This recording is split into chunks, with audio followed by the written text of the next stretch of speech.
And it happened after that Alexander, son of Philip the Macedonian, who had came out of the land of Kedem, had smitten Darius, king of the Persians and Medes, that he reigned in his stead the first over Greece, and made many wars, and won many strongholds, and slew the kings of the earth, and went through to the ends of the earth, and took much spoils of many nations, insomuch that the earth was quiet before him.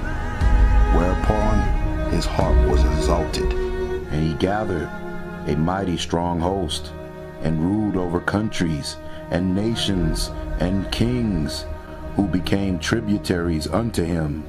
And after these things he felt sick, and perceived that he should die. So Alexander reigned 12 years, and then died. And his servants bare rule every one in his place. And after his death they all put crowns upon themselves. So did their sons after them many years. And evils were multiplied in the earth. And there came out of them a wicked root, Antiochus, surnamed Epiphanes, son of Antiochus, the king, who had been hostage at Rome, and reigned in the 137th year of the kingdom of the Greeks.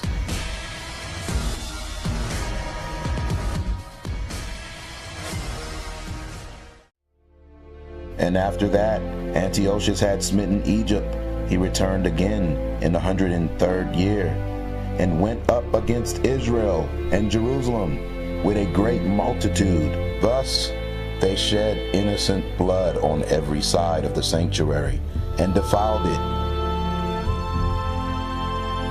insomuch that the inhabitants of Jerusalem fled because of them.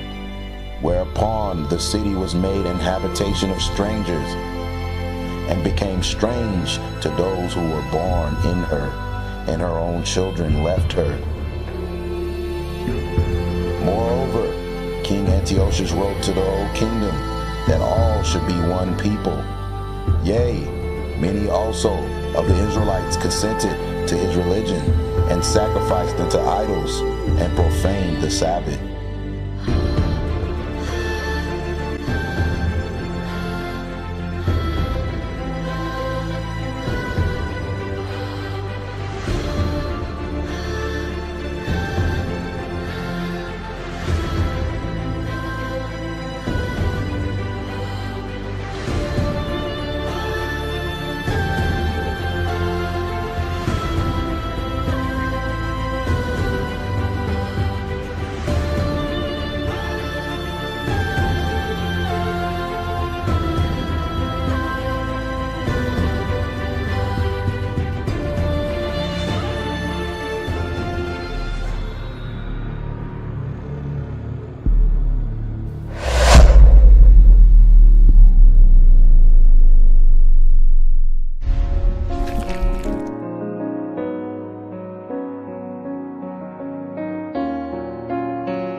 All right, shalom. Most High in Christ bless.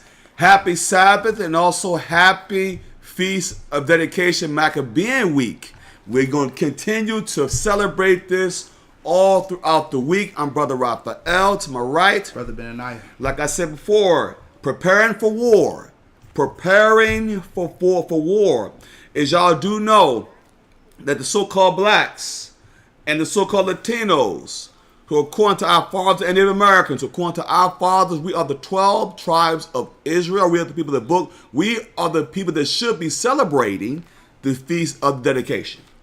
And you know what's beautiful, y'all? We just had a clip that that passed. Elder Ozias, actually what he did was he actually narrated that clip. I remember when he did it, and we were in the basement, of course, and he came with the idea. And he said, "Man, how can we we're able to visualize this and put it into a movie form?"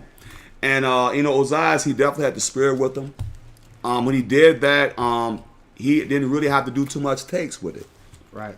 He was actually narrating it, and I was sitting there watching it in amazement, like, man, this is beautiful. To put that into a movie format. I wish we could have did more, because I want to do more voiceovers with that. But it was beautiful. It was a beautiful thing.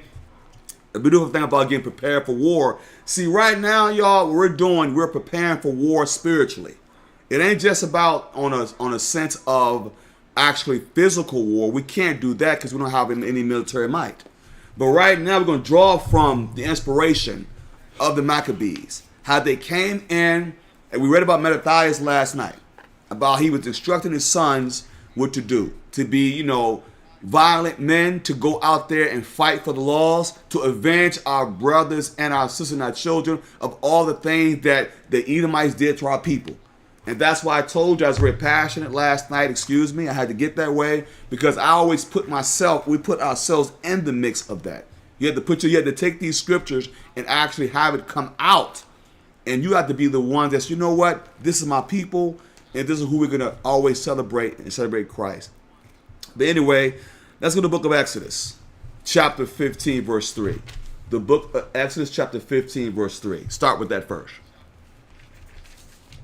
Because right now, y'all, we are at war. Like I said before, we're fighting for our spiritual lives here. Okay, we're fighting against ourselves because we have a sinful nature. But the beautiful thing about this, y'all, these feast days are an inspiration because, of our forefathers, our foremothers, what they had to endure. That's why it's very important to know why you're doing what you're doing, because you know something? We're going to be celebrating this in the kingdom, Lord's will. Okay? But anyway, like I said before, let's go to the book of Exodus, chapter 15, verse 3. Let's start with that first. Exodus, chapter 15, verse 3. Go ahead. The Lord is a man of war. Go ahead. The Lord is his name. The Lord is a man of war. He is a man of war. If we repent as Israelites, brother, we will have an opportunity to be able to be a part of the 144,000. Right. And I'm going to show you a little bit of a glimpse of who is behind us getting the victory. Okay? And even who is behind Judas Maccabeus and the Maccabees, who were able to rededicate the temple. From there, give me the book of 2 Samuel, chapter 22, verse 29. Let's start with that first. 2 Samuel, chapter 22 and verse 29. Let's go there.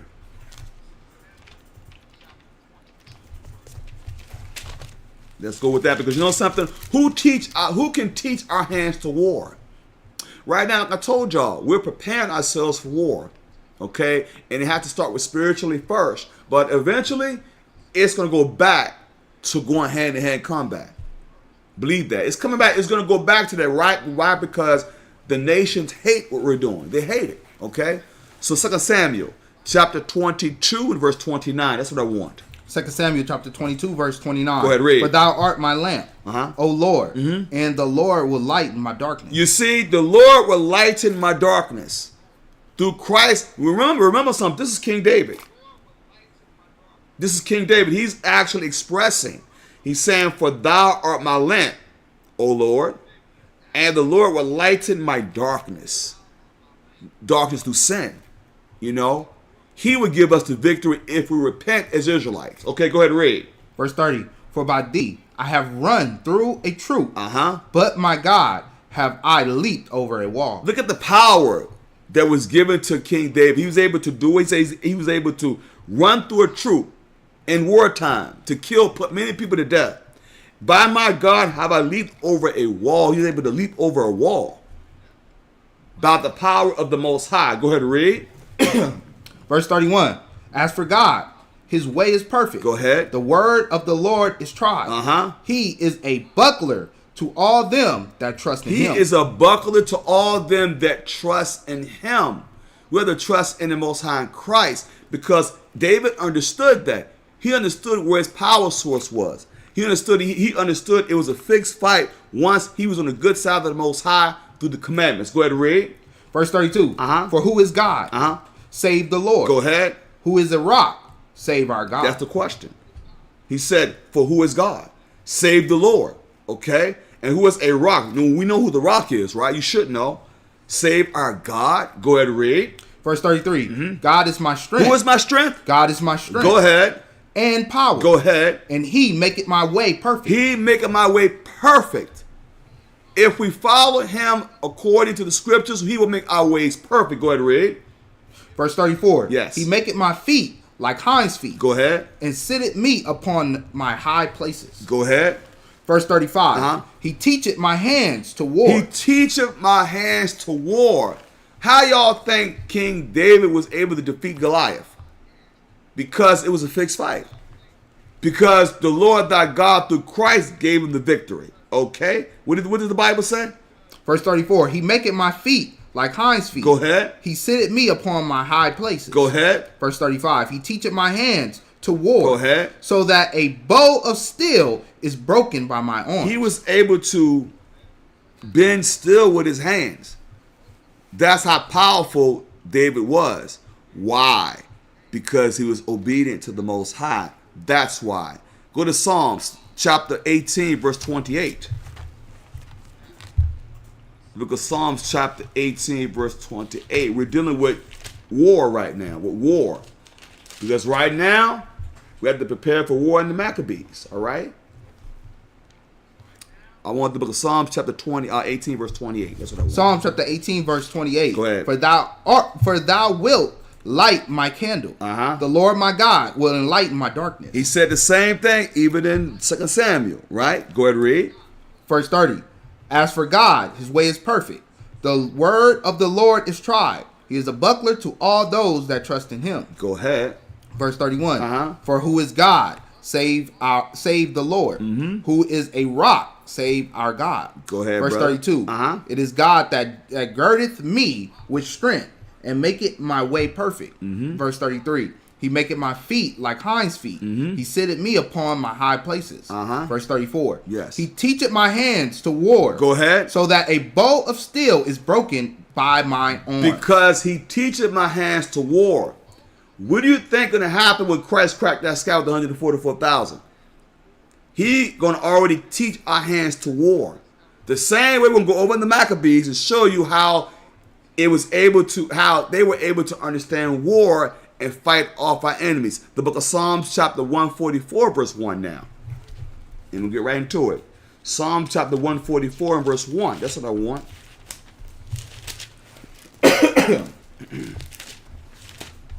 Because you know something, the Lord thy God will give us the victory.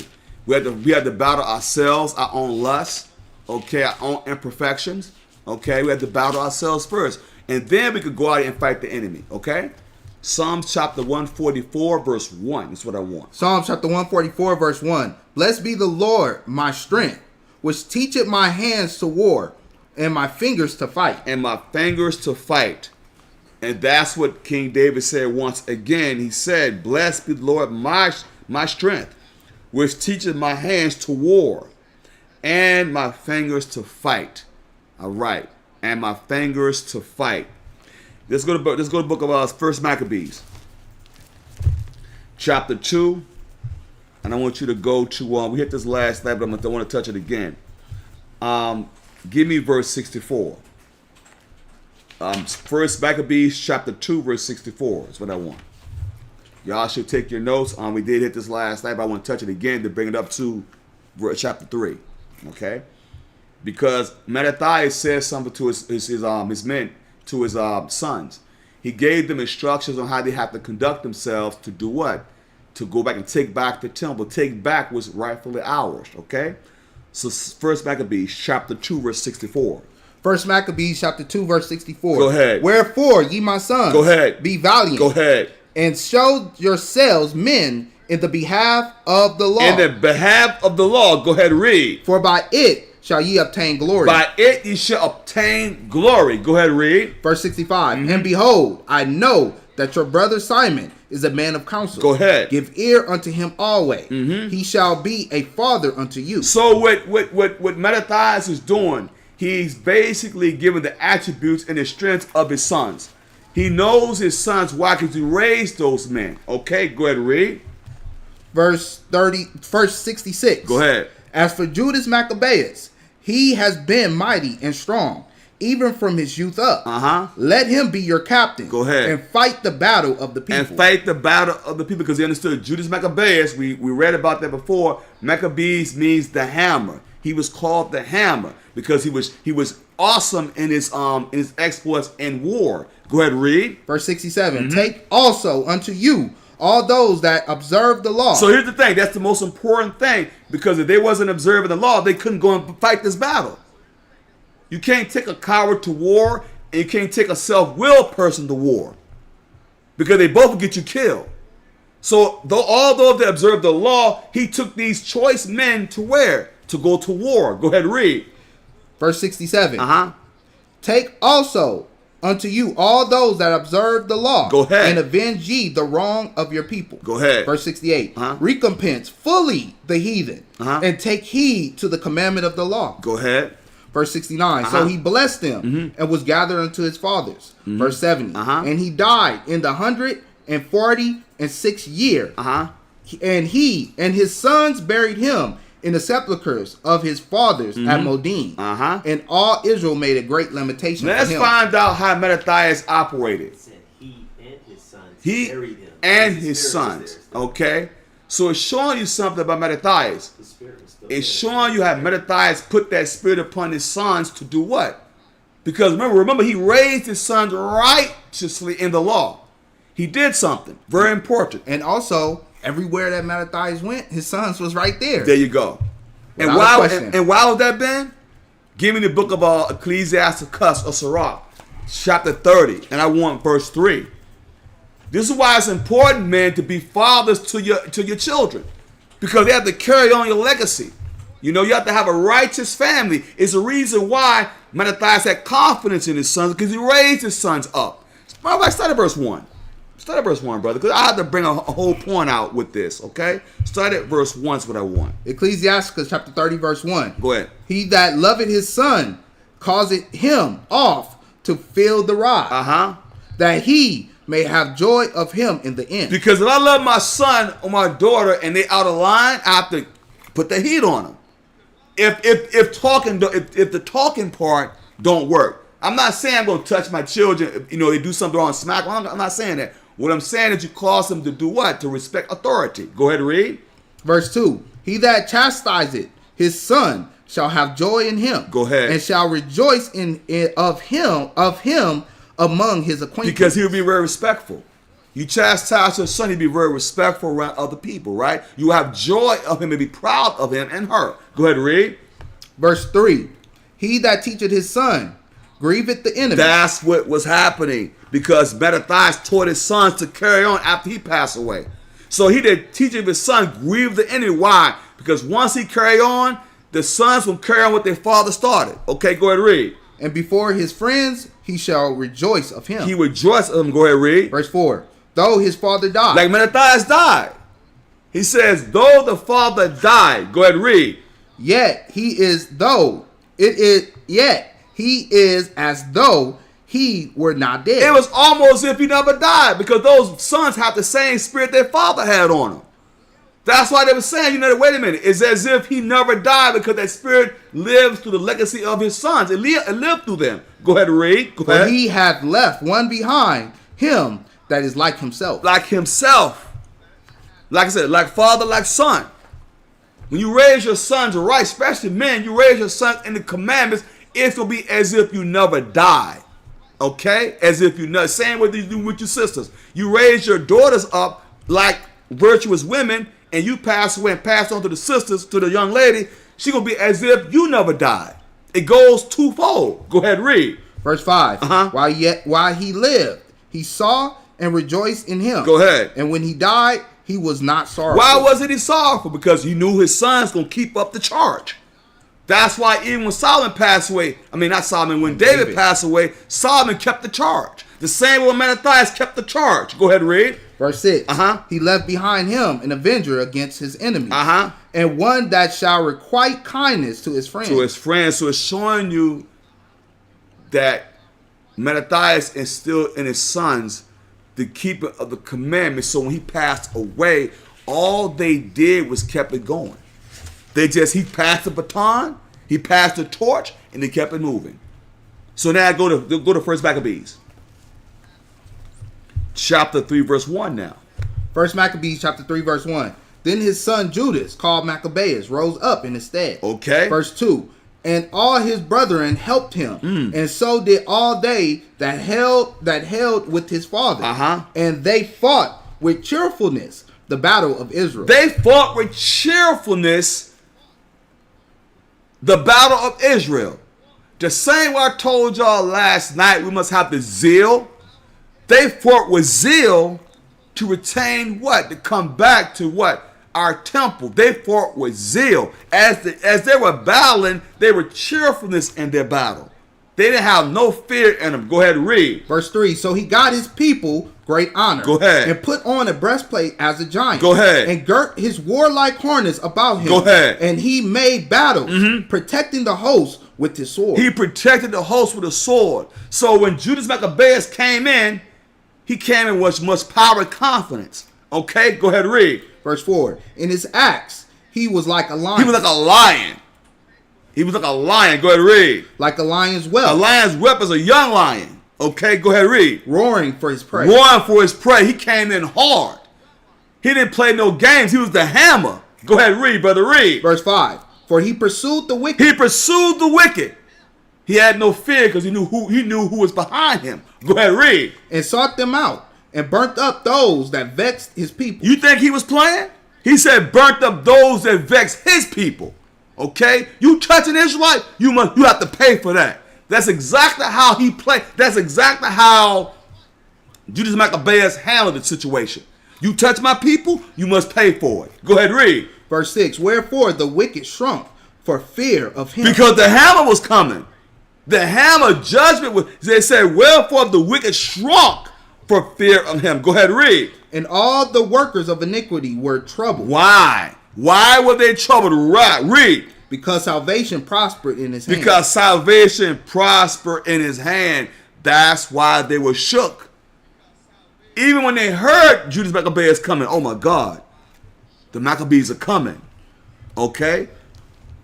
Judas Maccabeus is coming with his brothers, his boys. They're not playing. Okay? Go ahead and read. Verse 7. Verse 7. He grieved also many kings. He made kings shook. When they heard Judas Maccabeus and his boys and his brothers was coming, they had fear on them because salvation prospered in the hand. That's why. Go ahead and read. He grieved also many kings. Go ahead. And made Jacob glad with his axe. He made Jacob glad with his axe, the 12 tribes of Israel.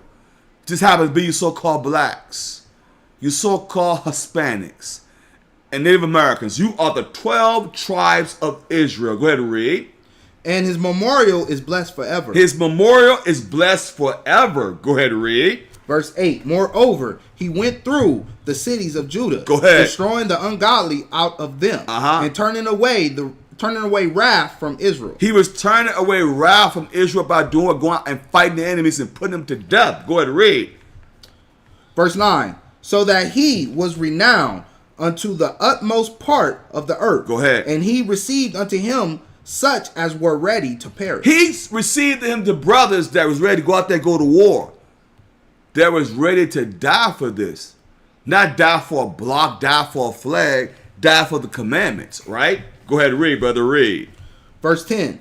Then Apollinus gathered the Gentiles together and a great host out of Samaria to fight against Israel. So now, once Israel rise up, now the nations will come together and go against our people. The same way today. Once they see, you see how we're rising up right now? Every nation hates that. You want to know why? Because once we come together under one banner, no one can stop us. And they know this. They know this. That's why they want to get the Gentiles want to gather together, a great host to come against us. Go ahead and read. Verse 11. Which thing when Judas perceived, he went forth to meet him. Go ahead. And so he smote him and slew him. Many also fell down slain. Because when Judas heard of the plan, we had to put him to death now. See, Judas was very smart too. He wasn't no dumb person.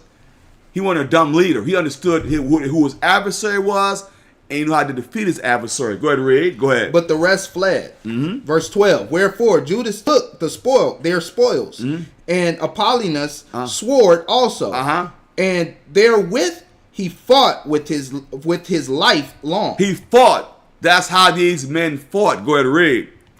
Verse 13. Now when Suran, a prince of the army of Syria, heard say that Judas had gathered unto him a multitude and company of the faithful to go out with him to war. Go ahead. Verse 14. He said, I will get me a name and honor in the kingdom, for I will go fight with Judas and them that are with him, who despise the king's commandment. So now he want to call himself trying to go fight Judas. Well, I'm going to get me a name. Because see, once you have, I want to say fame, I won't say it that way, somebody want to take you down. They say, oh yeah, I'm going to fight with Judas because he despised the king's commandment. Go ahead and read. Verse 15. So he made him ready to go up, and there went with him a mighty host of the ungodly to help him, and to be avenged of the children of Israel. So now all the hosts, all the ungodly, which are the heathen, trying to come against the Maccabees. Do y'all not know the movie 300 is what they're mocking? Because the movie 300 really is about Israel. It's not about the Greeks like that.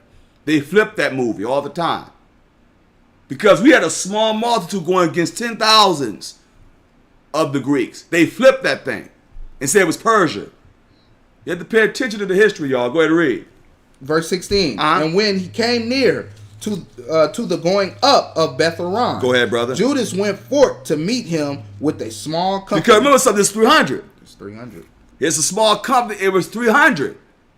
Okay, go ahead and read. Verse 17. Who, when they saw the host coming to meet them, said unto Judas, how shall we be able, being so few, to fight against so great a multitude and so strong, seeing we are ready to faint with fasting all this day? So now they're asking Judas, as Judas, what can we do? We're going to fight against this great multitude. We're only a few. And plus you've been fasting all day on top of that. Watch what Judas says. Go ahead and read. Verse 18. Unto whom Judas answered, it is no hard matter for many to be shut up in the hands of a few. Woo! Do you hear what he just said? He says, no, he said, it's no hard matter for men to be shut up in the hands of a few. Let me ask you a question, Watchman. What spirit does Judas Maccabeus have on him? Watchman, what spirit does he have on him here? What is he showing the brothers? We said it last night. What spirit does this man have on him to get these men going? What spirit does he have on him? I'm going to give him a clue. It's the same spirit his dad had on him. Remember last night, a watchman. I need the watchman to start answering questions, brother. What spirit? The spirit of Christ. Yeah, we know that. Yeah, we know that affirms the group. Yeah, the spirit of Christ. But what spirit is he exemplifying here? Because these men are having some doubt right now. They got some doubt going on. You see? Because remember something. All right? That exactly. Kedar was paying attention from last night. Exhortation. Exhortation. Michael got it.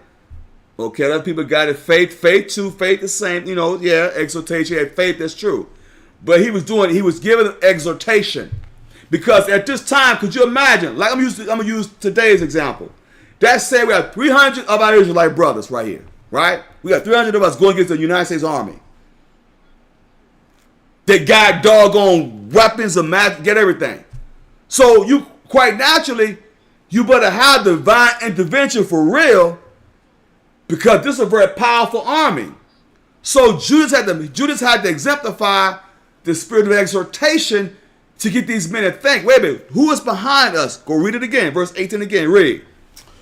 First Maccabees chapter 3, verse 18. Go ahead, brother. To whom Judas answered, and Judas answered, it is no hard matter for many to be shut up in the hands of few. Go ahead. And with the God of heaven, it is all one. He said, what? And with the God of heaven, it is all one. Go ahead. To deliver with a great multitude or a small company. You see, that's what gives exhortation. He had to motivate. He had to get galvanize these men, to have them to believe that they cannot be defeated as long as we have the Most High Christ behind us. And for some that don't know, like, not really getting it, to put it down into really like lower terms, when you see a football team, that's right, and you see that man in the middle of that huddle, that's and right, he's hyping up his team. That's right. That's exactly what he's doing right here. Yeah, we had to do that. When we played ball, fourth quarter, we down by 14 points. You tired. We think we're gonna lose. No, we're not losing. You got that leader that we're not losing. We're not gonna lose this fight. We're not gonna lose it. We're gonna keep on fighting to them clock. That clock says 0, 0, 0. We're going to keep fighting. Same way Judas was saying, look, we're not going to be defeated. We will not lose. Read. Verse 19. For the victory of battle standeth not in the multitude of an host. Because he's telling you, it does not stand in the multitude of the host. Go ahead, read. But strength cometh from heaven. From where? From heaven. He says strength come from heaven. That's exactly how we have to feel to defeat depression, defeat doubt, defeat all of it. Your strength comes from heaven. Read. Verse 20. They come against us in much pride and iniquity to destroy us. He says they come against us in much pride and iniquity. Go ahead, read. And our wives and children, and to spoil us. So he's letting them know, look, they come to destroy our family, our children. You have to motivate. Lord, we will not lose. We have the Most High Christ behind us. Go ahead, read. Verse 21. But we fight for our lives and our laws. He says, but we fight for our lives and our laws. Go ahead, read. Verse 22. Wherefore the Lord himself will overthrow them before our face. Wow. Could you imagine? Here you are, just 300 of the brothers. And we're fighting against a big army that you know is very powerful. And you have to tell these men, look, we're fighting for our laws. The Lord himself will overthrow them before our face. But remember, go back to when Mattathias was giving his final speech. Mattathias told them to fight for our laws. So he's following what his father told him. Like father, like son. As if the father never died. Never died. He said, we fighting for our laws. He held true to that. Because he's showing, he's motivating these guys. He's like, look, man, listen. Look at the days of old. We're undefeated. Once we have Christ behind us, we're undefeated. What the Bible said, verse 22, go ahead and read. Verse 22, wherefore the Lord himself will overthrow them before our face. Go ahead. And as for you, read. Be ye not afraid of them. Be ye not afraid of them. Could you imagine? You've been fasting all day. You weak as I don't know what. You're going against a big army, a great army. Okay, go ahead and read. Verse 23. Now, as soon as he had left off speaking, he leaped suddenly upon them. Go ahead. And so Saran and his host was overthrown before him. So as Judas in the conversation, as soon as he left off speaking, he jumped up and went to war. As soon as he finished the speech, he went to work. Wasn't playing no doggone games. He went to work. He put in some work. Did y'all see the movie? I'm going to tell you a movie that exemplifies that. The movie I love. Denzel playing that movie, man? The Equalizer. Equalizer. Oh yeah. He was putting jokes the same way that movie showed that. It's the same thing. The way Judas handled himself. The way Judas handled himself. That's why they were scared of him. Like, wait a minute, this man ain't no joke. He ain't playing. Okay, go ahead, read. Verse 24. And they pursued them from the going down of Beth-horon Go ahead. unto the plain. Go ahead. Where were slain about 800 men of them, and the residue fled in the land of the Philistines. Just 300 destroyed 800 men. Destroyed them.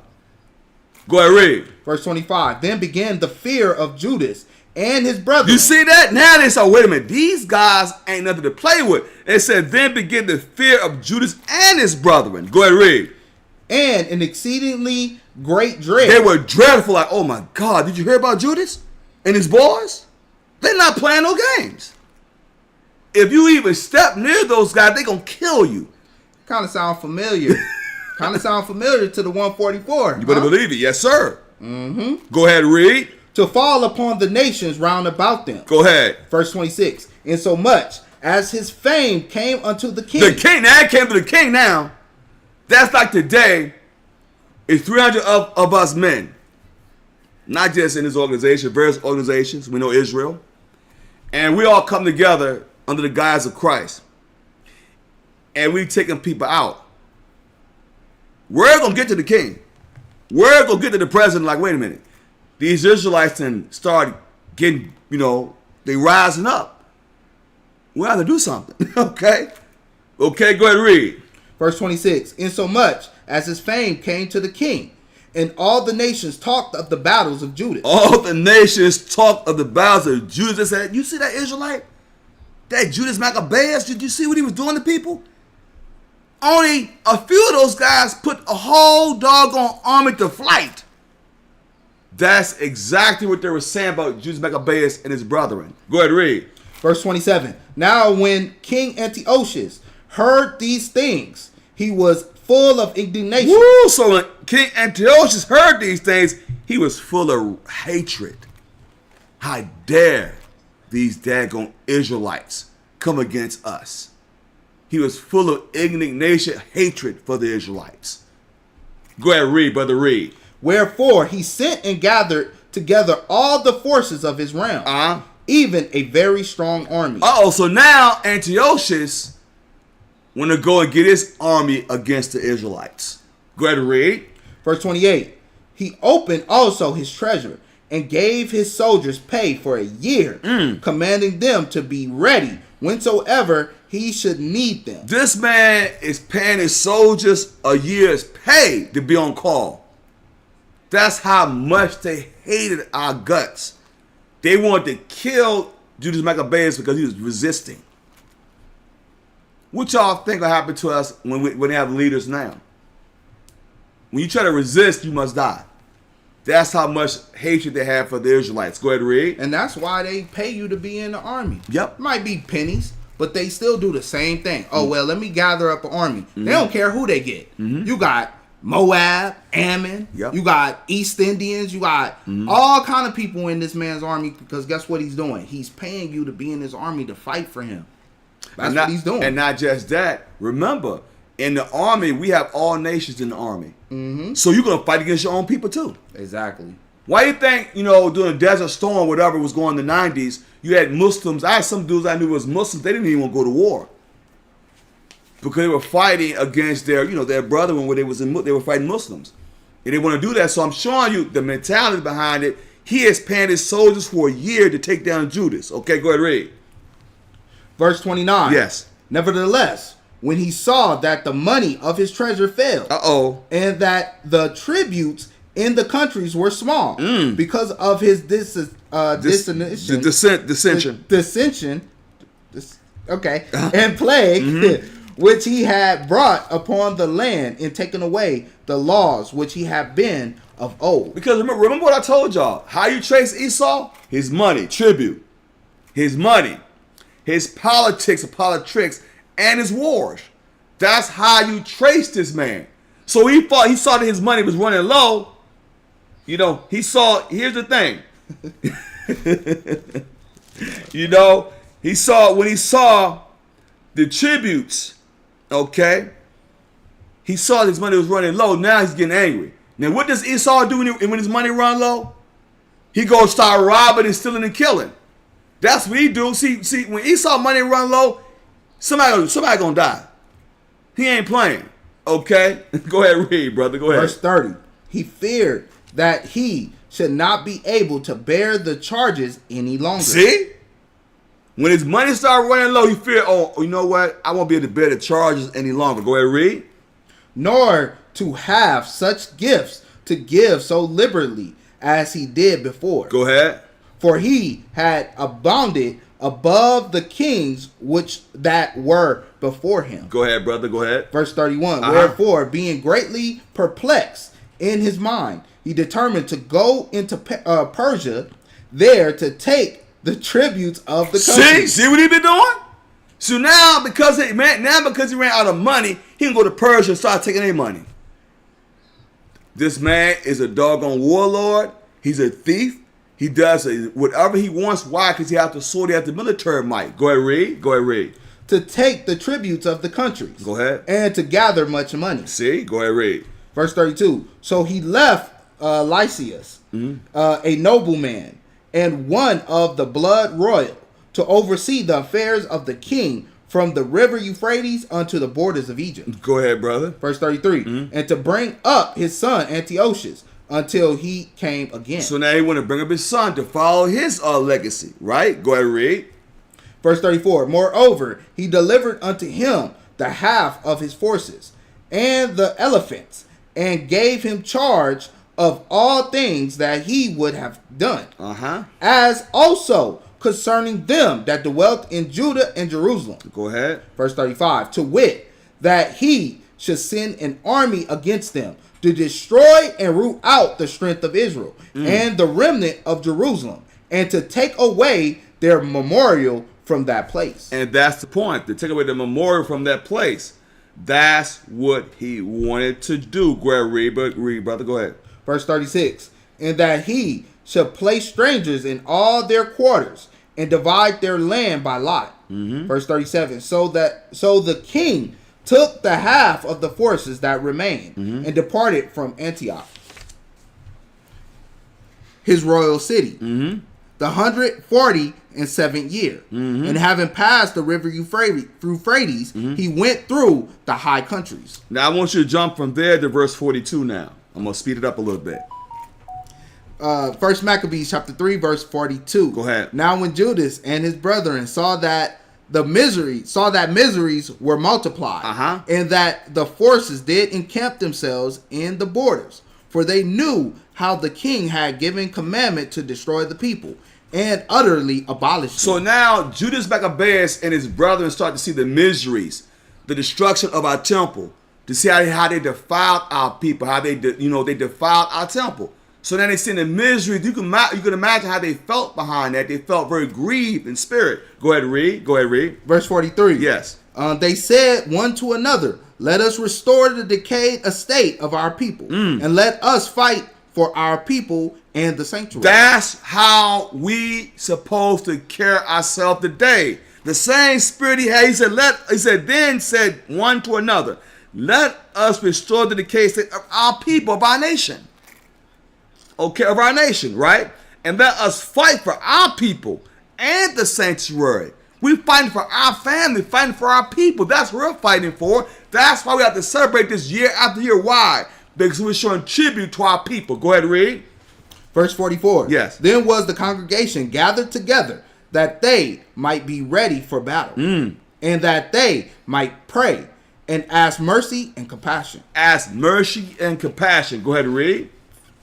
Verse 45. Now Jerusalem lay void as a wilderness. There was none of her children that went in or out.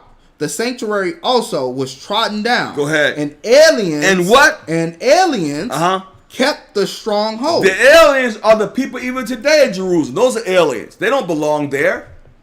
See how they try to call our people aliens? Exactly. Call our Hispanic people, call them illegal aliens. But they're the true aliens. The Bible said they called them aliens, which means they don't belong on our land. They don't belong on our sanctuary. Okay? Go ahead, read, brother, read. Verse 40. Verse 45. So read it again. Okay. Now Jerusalem lay void as a wilderness.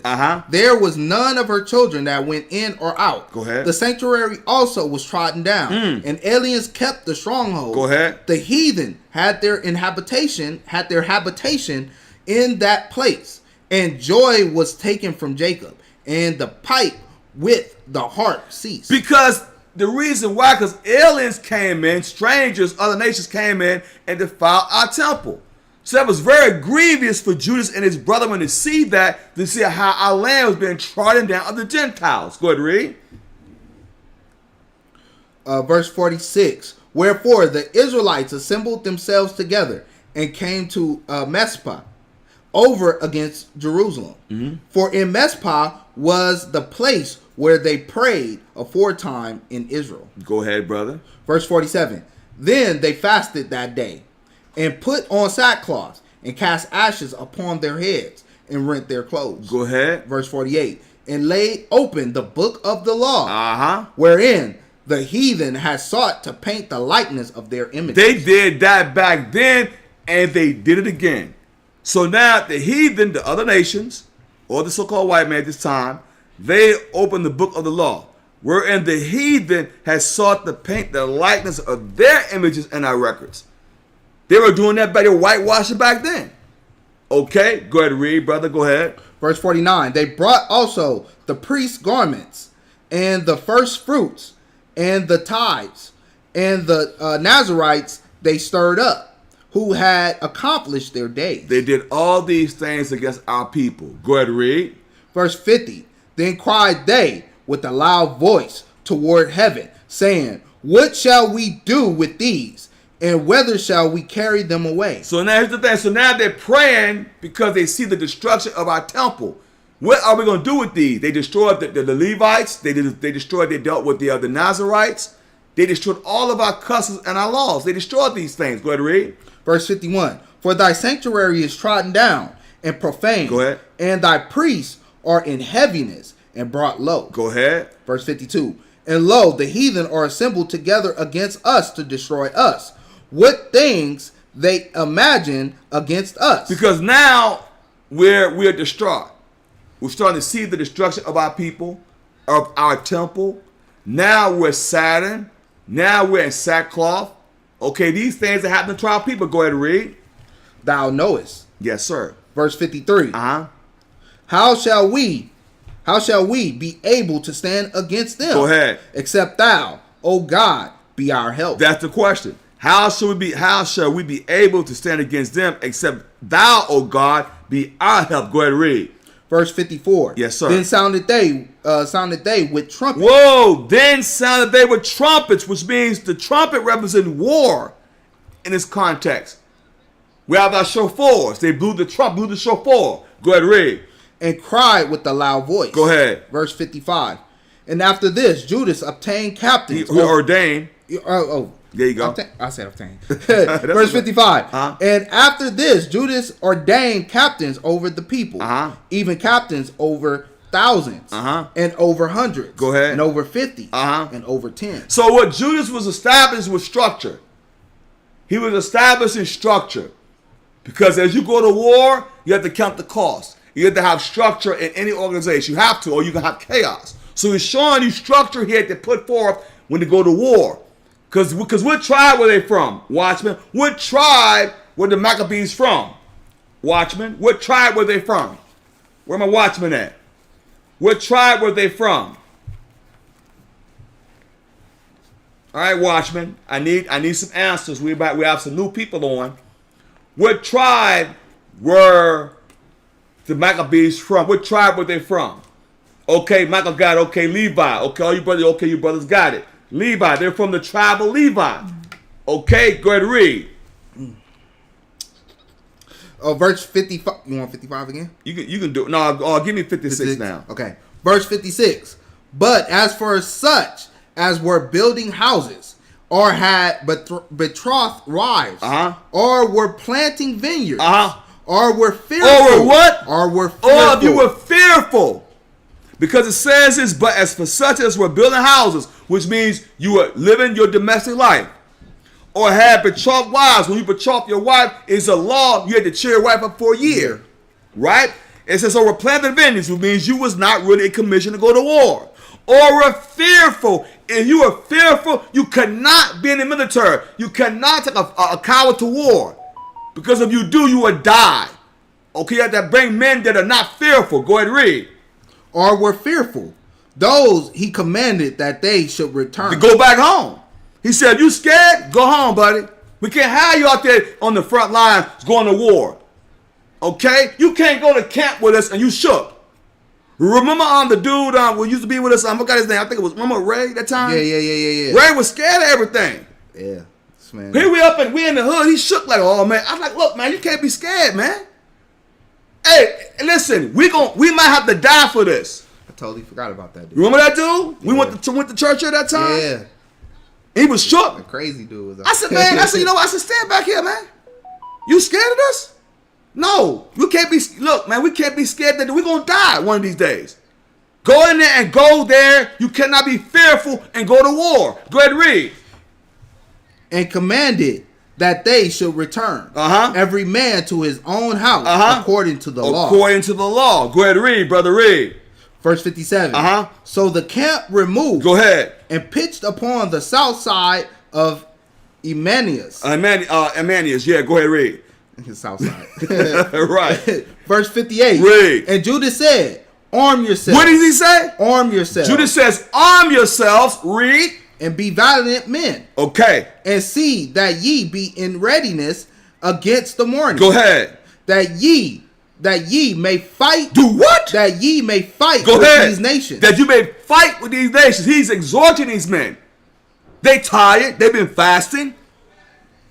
He is exhorting them. Go ahead, read. That are assembled together against us, to destroy us and our sanctuary. Okay. Verse 59. Read. For it is better for us to die in battle. What does he say? What does Judas Maccabees say? Read. For it is better for us to die in battle. He says it's better for us to die in battle. Why? Than to behold the calamities of our people and our sanctuary. He says, you know what? It's better for us to die in battle than to see this great calamity on our people. It's better for you to put me to death for my people rather than live as a coward. I'll be doggone, we're going to live as cowards, brother. We're going to do what? We're going to strive for this truth unto the death. So the Lord close my eyes, we'll fight for this till we die. Go ahead, read. Verse 60, nevertheless, read. As the will of God. As the will of God. Go ahead, read. Is in heaven. So let him do. Let him do. Let him do it. So there's a God in heaven. We will defend this gospel till he shut our eyes. Chapter 4. Read. First Maccabees chapter 4 verse 1. Then took Gorgias 5,000 footmen and 1,000 of the best horsemen and renowned and removed out of the camp by night. Go ahead, brother. Go ahead. Verse 2. To the end he might rush in upon the camp of the Jews and smite them suddenly. And the men of the fortress were his God. So now you have to have violent men. Give me a faithful few to the fake 1,000. Because you know some of you have the faithful men that's with you, that's ready to go to war with you, that's ready to die with you. Give me those men. I don't want no cowards. Give me men that's going to stand behind us. Women going to stand behind us and stand strong. Go ahead, read. Go ahead, read. Verse 3. Now when Judas heard thereof, he himself removed and the violent men with him. Go ahead. That he might smite the king's army which were at Elymas. Right. I got you. But you know something? The bottom line is, y'all, we have to fight. We're family. We're together. We got. We have to fight for the family. You can't let nobody. I'm gonna tell you something. I don't care what it is. No one's gonna disrespect the family. They're not gonna disrespect Israel. Not on our watch. Go ahead, read. Verse 4. Go ahead. While as yet the forces were dispersed from the camp. Go ahead. Verse 5. In the mean season. Go ahead, read. came Gorgias Uh-huh. by night Uh-huh. into the camp of Judas. Go ahead. And when he found no man there, Go ahead. he sought them in the mountains. Uh-huh. For said he, these fellows flee from us. Because now Judas tricked them. Judas tricked them. They think Judas ran, but Judas very strategic. He said, "Oh no, watch what Judas do to these son of a guns." Go ahead, read. Go ahead. Verse 6. Mm-hmm. But as soon as it was day, now as soon as it was day, yeah, Judas gonna show himself now. So okay, we got you now. Go ahead, read.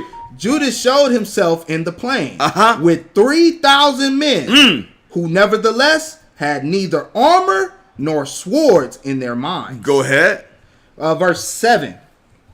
And they saw the camp of the heathen, that it was strong and well harnessed, and compassed round about with horsemen, and these were expert of war. They were experts of war. So now Judas gonna do this.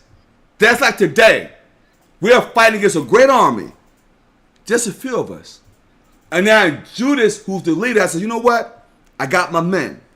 I got my faithful men. And guess what? We got the Most High God behind us. How about that? Go ahead, read. Yeah, because the men didn't have on armor or sword. Exactly. Came out there. Going up the army with that. This man came out there like, look, man, we about to go out there and catch the fade. Yeah, you better right. Go ahead, brother. Verse 7. Right. And they saw the camp of the heathen. Go ahead. That it was strong and well harnessed. Go ahead. And passed round about with horsemen. Go ahead. And these were experts of of war. Go ahead, read, brother. Verse 8. Uh-huh. Then said Judas to the men that were with him, Read. fear ye not Fear ye not. Read. their multitude. Go ahead. Neither be ye afraid of their assault. Uh-huh. Verse 9. Remember how our fathers were delivered in the Red Sea. Look at what Judas is doing. He's giving them a history lesson. Remember how our fathers were at the Red Sea. He's going back in time and said, listen, don't be afraid of them. The same God that delivered us on the Red Sea, going to deliver us from this. Go ahead, read. When Pharaoh pursued them with an army. Go ahead. Verse 10. Yes. Now therefore let us cry unto heaven. Do what? Let us cry unto heaven. Like today, we're going to cry, lift up these prayers. Before we go to camp, we lift the prayers up. Before we go do anything, we lift the prayers up to heaven. Give us the victory, oh God. Go ahead, read. Now therefore let us cry unto heaven. Uh-huh. If peradventure the Lord will have mercy upon us. Go ahead, read. And remember the covenant of our fathers. Go ahead. And destroy this host before our face. So he's day. praying, said, destroy this host this day that's going to come against God's people. Go ahead, read. Verse 11. That so all the heathen may know that there is one who delivereth and saveth Israel. So all the heathen may know that there's one God, and that God is of Israel. Go ahead, read, brother, read. Verse 12. Yes. Then the strangers lifted up their eyes and saw them coming over against them. Uh-huh. Verse 13. Wherefore they went out of the camp to battle, but they that were with Judas sounded their trumpets. Here we go, sound the shofars again. Because now they blowing shofar, not for a feast day, but for war. Because the shofar signify what? The trumpets. Whether it was for feast days or it was for war. Go ahead, read. Verse 14. So they joined battle, and the heathen, being discomfited, fled into the plain. You see that? Our faithful few took out the heathen's army and had them put them to flight. Let that sink in, everybody. Right. Put them to flight. Because we had our power from heaven. The same way today, whatever you're fighting, whatever you're battling against, your fight is of the Lord. Your power comes from heaven. Go ahead, read. Verse 15. Howbeit all the hindmost of them were slain with the sword. Go ahead. For they pursued them unto Gazara, Uh-huh. and unto the plains of Idumea. Idumea is Edom and what? The Greek. Idumea is Edom and the Greek. Go ahead, read. And Azotus, Uh-huh. and Gemenia, Uh-huh. so that there were slain of them upon a 3,000 men. They slew 3,000 men. You tell me there's not a God. You're crazy. There is a God. There is a God. They slew 3,000 men. Go ahead, read. Verse 17. And said to the people, be not greedy of the spoils. So Judah said, look, don't be greedy of the spoils of war. Don't get caught up. Don't get sidetracked. The war ain't over yet. Okay? The victory ain't done. We're still in the process of victory. Go ahead, read. Inasmuch as there is a battle before us. He said the battle ain't over. Don't just get greedy with the spoils. Stay focused. The battle ain't over. Go ahead, read. Verse 18. And Gorgias and his hosts are here by us in the mountain. Uh-huh. But stand ye now against our enemies. Go ahead. And overcome them. And after this, ye may boldly take the spoils. So what he says, complete the mission first. Complete the mission, man, and then take the spoils of war. Don't do it when the war ain't over, when the mission ain't complete. Finish the mission, then take the spoils. Okay, go ahead, read. Verse 19. As Judas was yet speaking these words, there appeared a part of them looking out of the mountain. Go ahead. Verse 20. Who, when they perceived that the Jews had put their host to flight and were burning the tents, for the smoke that was seen declared was what was done. Because Judas wasn't done with the war. He said, we're going to get the job done completely. Go ahead, read. Verse 21. When therefore they perceived these things, they were sore afraid, and seeing also the host of Judas in the plain ready to fight. Because now, the same way today, y'all, Israel, they're going to be scared of us. These men are coming together under one accord. Because once we come together under one accord, no one can stand before us. Because the Lord thy God is behind us through Christ. Go ahead, read, brother. Go ahead, read. Verse 22. Yes. They fled every one in the land of strangers. Uh-oh.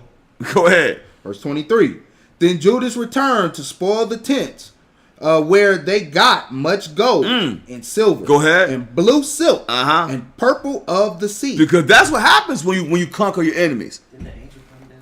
The angel had to come down. The angel of the Lord came down. Read that. Exactly. And here's the thing. Gave them the victory. So here's the thing. So now it's time to get the spoils. Verse 24. Go ahead. Great riches. Okay. Verse 24. And after this, they went home and sung a song of thanksgiving. Oh, this is true Thanksgiving right here. This true Thanksgiving. They sung a song of thanksgiving. Read. And praise the Lord in heaven. Praise the Lord in heaven. Go ahead, read. Because it is good. Because his mercy endured forever. Because his mercy endured forever. Go ahead, read, brother, read. Verse 25. Thus Israel had a great deliverance that day. Because Israel had a great deliverance that day. That day. Jump to verse 31. First Maccabees chapter 4 verse 31. Shut up this army in the hand of thy people Israel, and let them be confounded in their power and horsemen. That's what the prayer is. Let them be confused. Go ahead, read. Verse 32. Make them to be of no courage, and cause the boldness of their strength to fail away, to fall away, and let them quake at their destruction. So what Judas is doing, he's praying for the destruction of the enemies. The same way, before we start class, y'all, I send the prayers up. And I definitely pray for the destruction of our enemies. And to deliver us from this grievous captivity so we can reign forever with Christ and the Most High. Go ahead, read, brother. Go ahead. Verse 33. Cast them down with the sword of them that love thee. And let all those that know thy name praise thee with thanksgiving. Praise thee with thanksgiving. Go ahead, read, brother. Go ahead. Verse 34. So they joined battle, and there were slain of the host of Lysis about 5,000 men. Even before them were they slain. They took out 5,000 men again. That was a whole army. A whole army. A whole army. They took them all out. Who y'all think gave these brothers the power to do what they're doing? Because once you obedient to the Lord, he will give you great power to defeat any enemy. And also the nations know that. Why y'all think they spend all this money to keep us from knowing who we are? Because once we know who we are, we'll keep commandments. And once we keep commandments, we get the heck out of here. Okay, go ahead, read, brother. Go ahead. Verse 35. Now when Lysias saw his army put to flight, and the manliness, not effeminate, the manliness of who? Of Judas soldiers. Go ahead. And how they were ready to either live or die violently. You see that? They're ready to live or die. Because once you're ready to die, it's a hard man to beat. It's a hard man to beat. Is ready to die for what he believes in. And they know this. Go ahead and read. He went into Antiochia. He went into Antiochia. Go ahead. And gathered together a company of strangers. And having made his army greater than it was, he proposed to come again into Judea. Verse 36. Then said Judas and his brethren, behold, our enemies are discomfited. Let us go up to cleanse and dedicate the sanctuary. So now he said, let us go up to cleanse and dedicate the sanctuary now. Because now they're destroying the Greeks, Antiochus. And they said, now it's time for us to rededicate our temple. Go ahead and read. Verse 37. Upon this, all the hosts assembled themselves together and went up into Mount Zion. Go ahead and read, brother. Verse 38. And when they saw the sanctuary desolate, and the altar profaned, and the gates burned up, and shrubs growing in the courts, as in the forest, or in one of the mountains. Go ahead. Yea, and the priest's chambers pulled down. Could y'all imagine the vision that these men saw? Our sanctuary and our temple was very beautiful. It was majestic.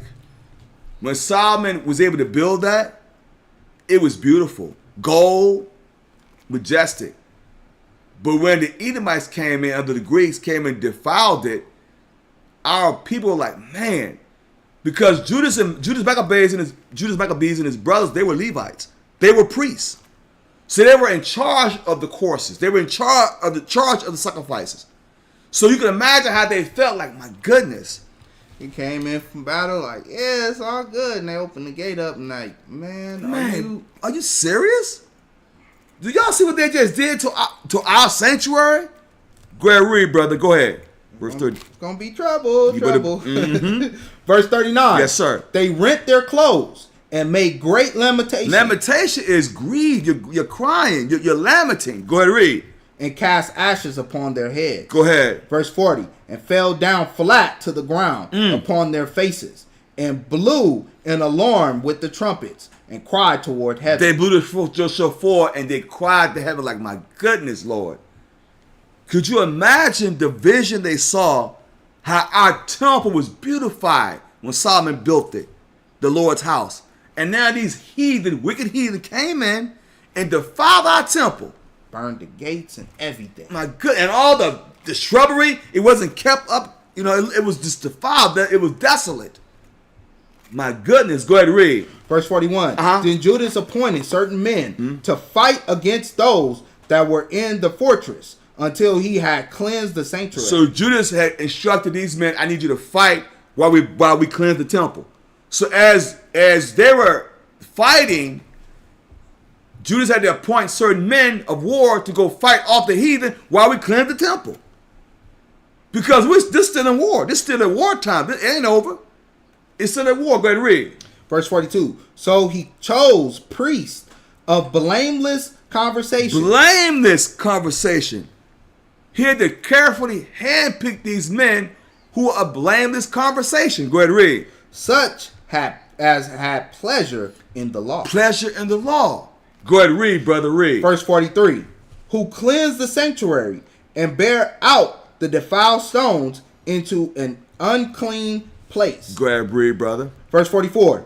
And when, as they consulted what to do with the altar of burnt offerings, which was profane. Go ahead. Verse 45.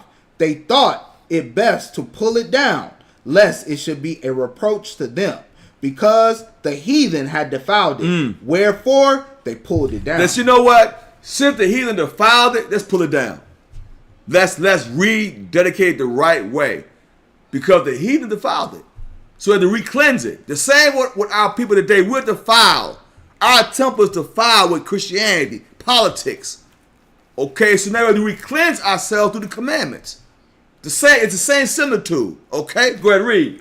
Verse 46. And laid up the stones in the mountains of the temple in a convenient place, until there should come a prophet to show what should be done with them. Because as you do know, there will be prophets to show them at that time what must be done. Go ahead, read. Go ahead. Verse 47. Then they took whole stones according to the law and built a new altar according to the former. So they had to build a new altar. Why? Because the old one was defiled according to the law. Go ahead, read. Go ahead. They built the altar with stones, man. I don't know if y'all know. It wasn't no small stones. It wasn't no small stones. Oh, man. no, sir. They built it with stones. These men were bigger. These men were bigger back then. They weren't small men. Our men were huge. Okay, they weren't so small to the gods. King David was huge. Right. So make you think these brothers were small men. Okay? Go ahead, read. Verse 48. And made up the sanctuary and the things that were within the temple, and hallowed the court. They hallowed the courts. How? By dedicating the temple. They hallowed it by the ceremonial, by saying, you know what? We're going to send the prayers up and rededicate the temple. Go ahead, read. Go ahead.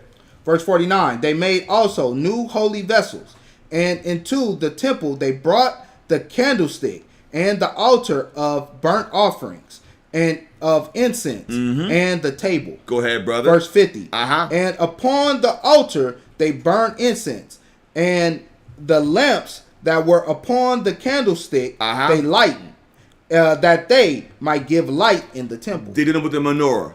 Right. They did it with the menorah. And it's 7 branches, not 9. Okay, brothers and sisters.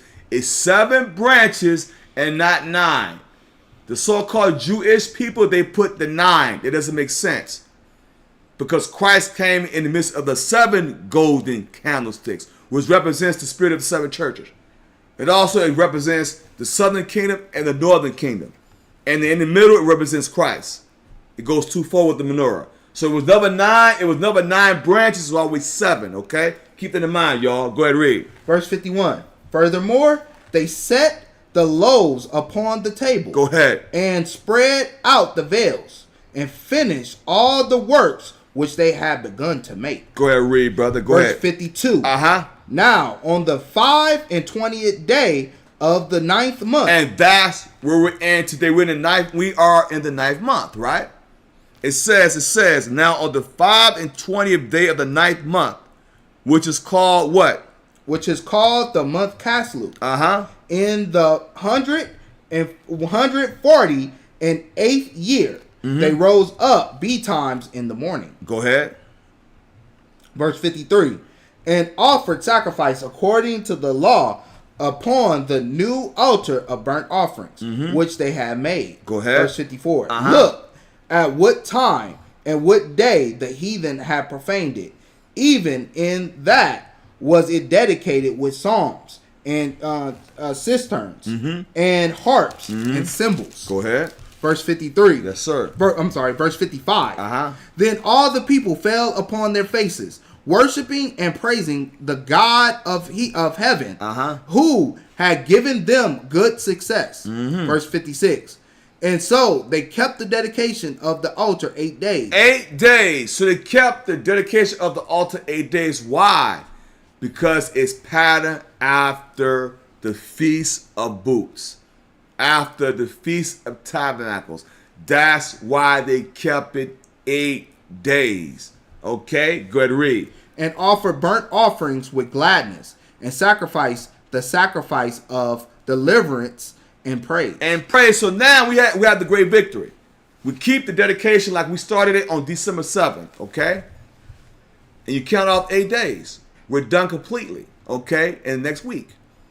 We start. So what we're doing, we're showing it's a pattern after the Feast of Tabernacles. The first day is the Sabbath, and the last day is the Sabbath. Because that's how Tabernacles is kept, okay? In that order. Go ahead and read. Verse 57. They decked also the forefront of the temple with crowns of gold and with shields. Go ahead. And the gates and the chambers they renewed and hanged doors upon them. So what they were doing, they had pageantry.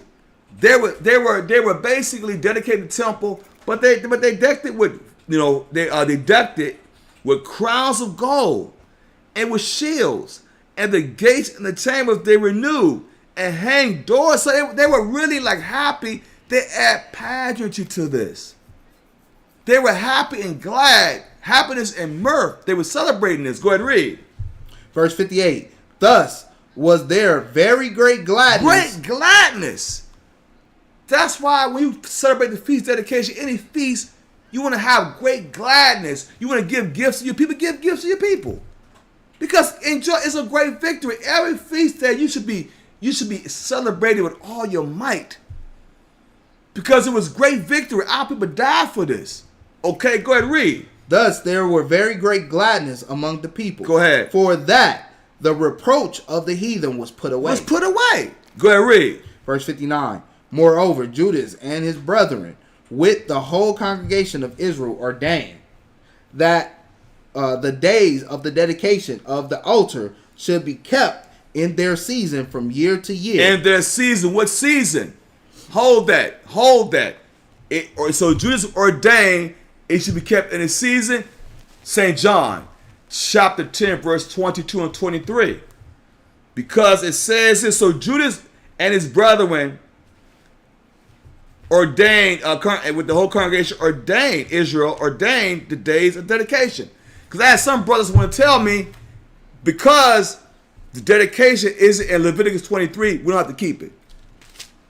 But I took him to the scripture. I said, explain this then. If you're telling me, because the feast dedication isn't in Leviticus 23, then explain John 10, 22 and 23. Explain that to me. Because why is Christ keeping it?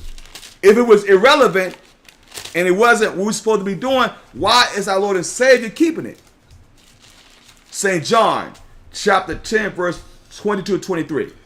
John chapter 10, verse 22. Read, brother. And it was at Jerusalem, the feast of the dedication. Uh-huh. And it was winter. It was what? It was winter. You should be keeping dedication in winter, not fall. You should be keeping the feast dedication in winter and not fall. You have to keep these feast days in the season. Okay? But go ahead, read. Verse 23. And Jesus walked in the temple in Solomon's porch. So it showed you that Christ himself kept the same law that was ordained during the time of Judas Maccabees. Because if it was irrelevant, why is Christ keeping it? You see? It's showing you that if Christ kept it, brothers and sisters, we must keep it. Go back to 1 Maccabees, chapter 4 and verse 59 again. What time is it? How much time we got? You're at an hour and 19. An hour and 19 minutes? I thought it was long. Go ahead, read. 1 Maccabees chapter 4 verse 59. Moreover, Judas and his brethren with the whole congregation of Israel ordained that the days of the dedication of the altar should be kept in their season from year to year. Go ahead. And by the space of 8 days. Go ahead. From the 20th day of the month Castle. Now, like I said in Thursday's topic, why they said the 5th and 20th day, which is the 25th day of Castle, why they keep Christmas on the 25th of December? Because they're copying what we're doing. Okay? They always want to copy what we're doing. Whenever our feast days come up, they always want to mimic what we're doing. We keep dedication, they keep Christmas. We keep Passover, they keep Easter. It should make you think. But read that verse again. Read it again. 1 Maccabees chapter 4 verse 59. Moreover, Judas and his brethren with the whole congregation of Israel ordained that the days of the dedication of the altar should be kept in their season from year to year. Yes. By the space of 8 days. Uh-huh. From the 5/20th day of the month Caslu. Go ahead. With mirth and gladness. Well, you're supposed to keep these feast days with mirth and gladness. You shouldn't be grieved in the keeping of these ceremonial laws, especially that, because the ceremonial laws represent what? Brotherhood and sisterhood. Because you come together with mirth and gladness, not with strife. You know, you should have that. Go ahead, read. Verse 60. At that time, also they builded up the Mount Zion with high walls and strong towers round about, lest the Gentiles should come to tread it down, as they had done before. So now what we're doing, we're battling, we're fighting to uplift our to get our temple back and to rededicate the temple. So what Judas Maccabees have done with his brethren, because they were priests, even though they were warriors, they were still priests. He ordained that we should keep the dedication 8-day feast. The same way we kept tabernacles. So he ordained it. So once again, when the brother told me, hey brother, well he ordained it, so we shouldn't keep it. Wait a minute, if that's the case, then why did Christ keep it? Right. If it wasn't that significant? Because here's the deal, we're supposed to keep the feast days as the Bible is written. Simple as that. Next verse. Verse 61. And they set there a garrison to keep it, and fortified Bethsura to preserve it, that the people might have a defense against Idumea. Why is it saying Idumea? Because Idumea is the Edomites. He telling you, fight he said, and they set there a garrison, like a trench, right, to keep it, and fortify Bethsura to preserve it, that the people might have a defense against Idumea. Idumea is the so-called white man in the Greek. It means Edom in the Greek. So why is it saying that? Because the so-called white man has a perpetual hatred. And under Alexander and also Antiochus, they hate the Israelites. Jump to chapter 5. We won't be long. Chapter 5, start at verse 1. First Maccabees chapter 5, verse 1. Now when the nations round about heard that the altar was built. So now the nations heard that we reclaimed our sanctuary the same way today. When the nations hear that we're coming together to do something righteous, what they do? They get angry, throw propaganda on the Israelites, saying we're a hate group. So once the nations hear us coming together in harmony to build righteously, now there's a problem. What does the Bible say? Now there's a problem. Now what does the Bible say? Go ahead, read. First Maccabees chapter 5, verse 1. Go ahead. Now when the nations round about heard that the altar was built and the sanctuary was renewed as before, it displeased them very much. See, now they're mad. Wow. These Israelites back on track. There's a problem. Now they're very displeased that our people are getting back in order. See, the devil loves chaos. They love us to be chaotic. But once we're in order, there's a problem. It displeased them. Go ahead and read. Verse 2. Wherefore they thought to destroy the generations of Jacob. You see that? Now they will destroy us now. The same way today they hate us being in order, now they want to destroy the movement. Go ahead and read. Wherefore they thought to destroy the generation of Jacob that was among them. Go ahead. And thereupon they began to slay and destroy the people. Now they want to destroy people. Because now they see, the Israelites are starting to build again.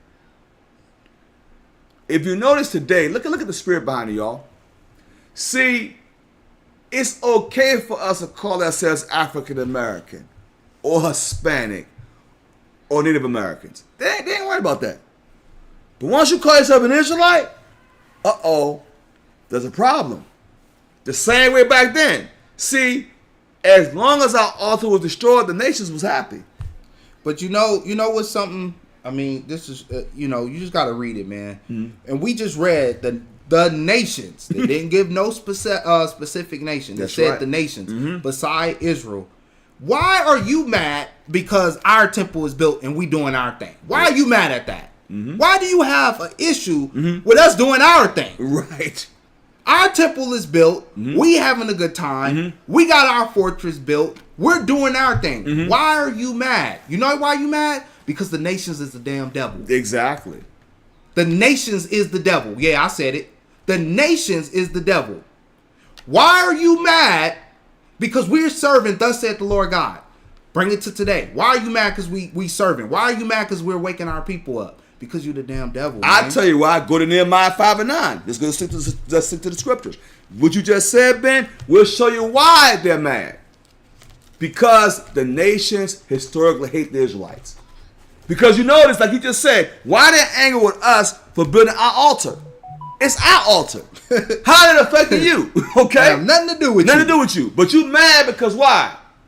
Because you know once we build an altar and do what's righteous in the eyes of the Most High, He will fight for us. Nehemiah chapter 5 verse 9 to prove the point, what you just said. Nehemiah chapter 5 verse 9. Go ahead. Also I said, it is not good that ye do. Ought ye not to walk in the fear of our God because of the reproach of the heathen, our enemies. Our what? Our enemies. So the heathen are our enemies, Israel. I got news for you. You still got enemies.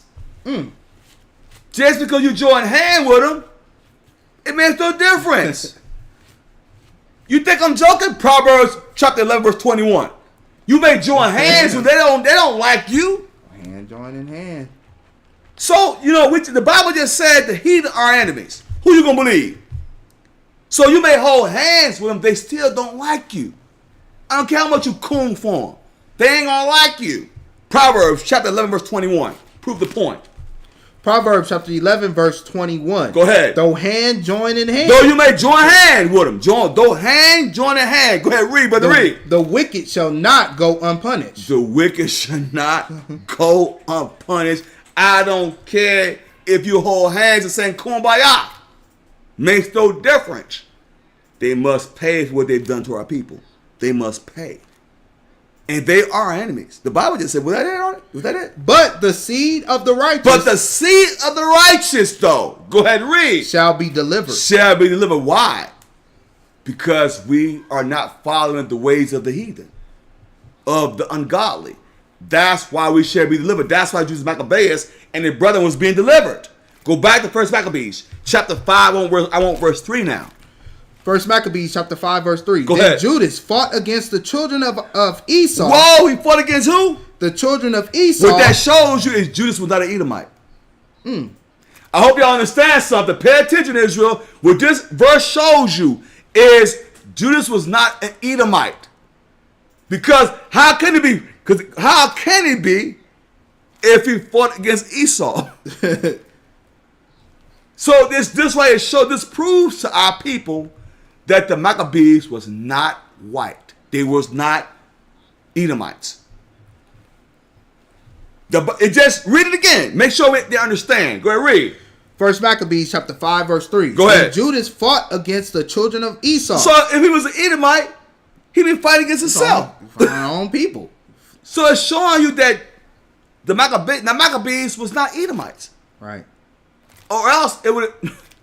Why would you listen? If they were Edomites, why would it specify the children of Esau? It says Judas fought against the children of Esau. Go ahead, read. In Idumea. And Idumea. In their land. Go ahead, read. At Arabatim. Uh-huh. Because they besieged Israel. Go ahead. And he gave them a great overthrow and abated their courage and took their spoils. You better believe Judas wasn't no joke. Judas Maccabees wasn't no joke. He was putting Edomites to flight, putting Arabs to flight, putting everybody to flight. Go ahead, read. Verse 4. Yes. Also, he remembered the iniquity of the children of Bean. Uh-oh, now you remember the injury of the children of Bean. Go ahead, read. Who have been a snare and an offense unto the people. Uh-huh. In that they lay in wait for them in the way. So Judas said, no, we ain't forgot them. We have to get them too. Oh, no, we ain't forgot them either. Oh, no, all our enemies must get put to flight. Every last one of them that came against Israel shall get paid. Go ahead, read.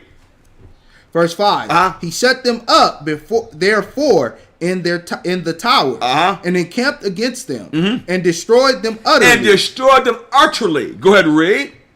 And burned the towers of that place with fire and all that were therein. What do y'all think will happen again when 144,000 come on the scene? This small work compared to what's going to happen to come to the earth. I don't think y'all know what's coming to the earth. This man burned them alive. He burned them alive. Torture. Oh yes, indeed. It's going. See, we're preparing for war. Go ahead, read. Verse 6. After he passed over the children of Ammon, the Japanese passed over them. Go ahead, read. Where he found a mighty power and much people with Timotheus, their captain. Go ahead, read. Verse 7. So he fought many battles with them, till at length they were discomfited before him. Go ahead. And he smote them. Go ahead. They screwed too. You better hit. Listen, they get all of them get hit. You stand our way, you get hit too. Get out. You better get out the way. You know what I'm saying? You better get out of Israel's way. You stand in the way. You stand in the way of and when you stand in the way of our prosperity and our salvation, you must get put to death. Go ahead, read. Verse 8. And when he had taken Jazar with the towns belonging thereto, he returned into Judea. Go ahead. Watch what happened. Verse 9.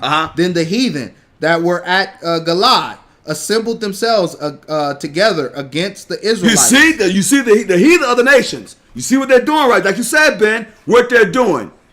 They're assembling themselves against the Israelites. The same spirit today. The same spirit they're conspiring right now to take down this movement. Yep. Why y'all think they be messing with our phones, man? They be listening to our conversations. Especially mine. My phone be acting crap. Look, what the heck? Pop up. All crazy numbers.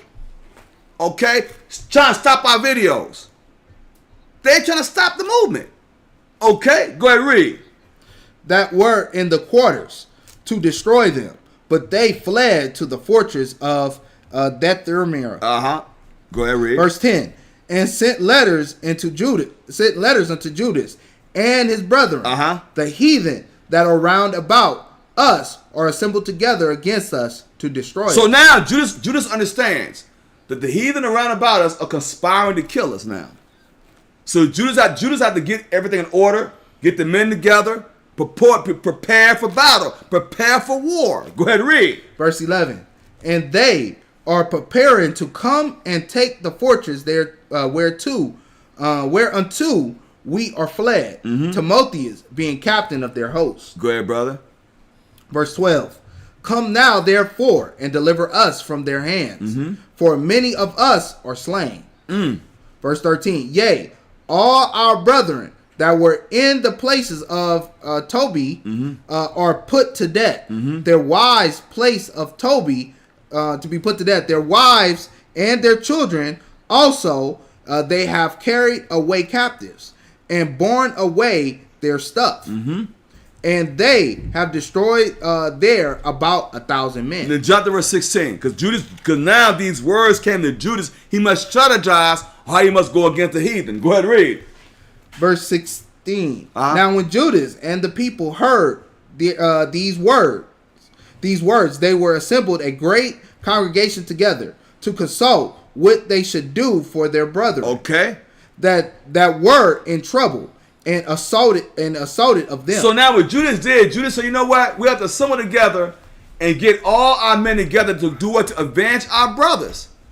Because I'm going to tell y'all right now, y'all, it's us against the world. We are a nation and salve a nation. So the same way with Judas said, you know what? We have to come together, figure out how we're going to come or go against the heathen. Go ahead, read.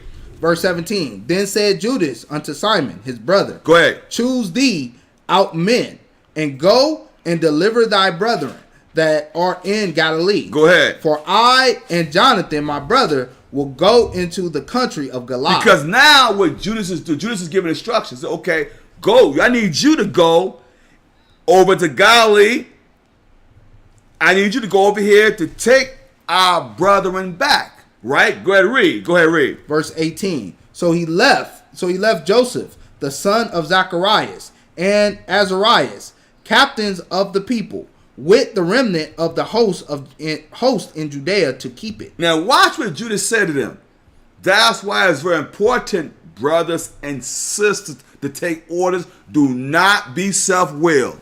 Watch what he tell them. Go ahead and read. Verse 19. Unto whom he gave commandment, saying, take ye the charge of this people, and see that ye make not war against the heathen. You see, he said, do not make war against the heathen until when? Until the time that we come again. Now, some self-willed dude goes, you know what? Now I'm going to take the fight to him now.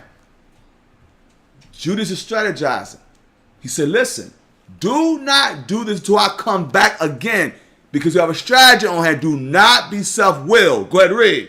Verse 20. Now unto Simon were given 3,000 men to go into Galilee, and unto Judas 8,000 men for the country of Galilee. Watch this. Read. Verse 21. Then went Simon into Galilee, where he fought many battles with the heathen, so that the heathen were discomfited by him. Now, oh yes indeed, because once the tables are turned, when a rabbit has a gun, it ain't fun. You know what I'm saying? It ain't fun now. Go ahead, read. I thought they probably said, dang, Judas not with him. We about to get him. Right. Nah. Because his brother. because Judas had strong leadership. See, when Judas was gone, they thought, oh, Judas gone, so they easy pickings. Yeah, we're gonna get Simon. Oh, we got him. Yeah. But they forgot.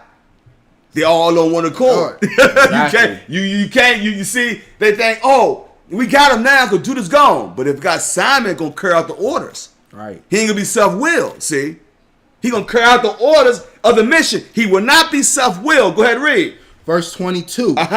And he pursued them unto the gate of Ptolemais.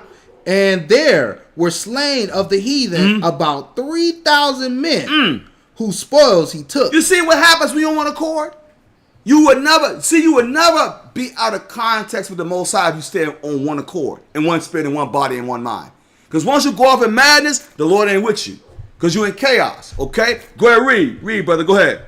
Verse 23. Yes, sir. And those that were in Galilee and in Arbatis, with their wives and their children, and all they had, they took he away with him, and brought them into Judea with great joy. He rescued the wives and children, and came back to home with great joy. They restored the hostages. They restored our people back with great joy. That's why we celebrate this feast day, y'all. We have to celebrate with mirth and gladness and with joy. Why? Because he gave us the great victory. Go ahead, read. Verse 24.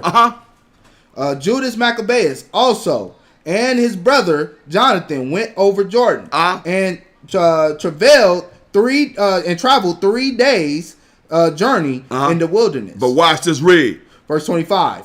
Where they met with not the Beas. Not the Beas. The Nothabites. Not the bites. Another nation. Don't even worry about it. Yes, sir. They about to lose. Who came unto them in a peaceable manner, and told them everything that had happened in their brethren in the land of Galilee. Go ahead. Verse 26. And how that many of them were shut up in Basarora, and Besor, and Elama, Caspor, Mark. Jump to verse 28. All right. Yes, sir. Verse 28. Whereupon Judas and his host turned suddenly by the way of the wilderness, yes, sir. Unto Besora.